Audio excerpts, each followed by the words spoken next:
স্বপ্নের দেশ ইতালিতে আসার স্বপ্ন ভেঙে যাচ্ছে বাংলাদেশিদের। দালাল চক্রের কর্মকাণ্ডের ফলে ইতালিতে বৈধ অভিবাসনের ক্ষেত্রে দেখা দিয়েছে চরম জটিলতা। চলমান স্পন্সর ভিসার আবেদনও করতে পারছেন না বহু বাংলাদেশি।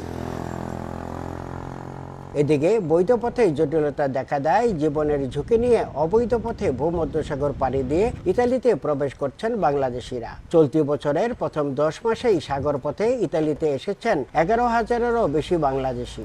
তাদের রাখা হয়েছে রাজধানী রোম সহ বিভিন্ন আশ্রয় কেন্দ্রে।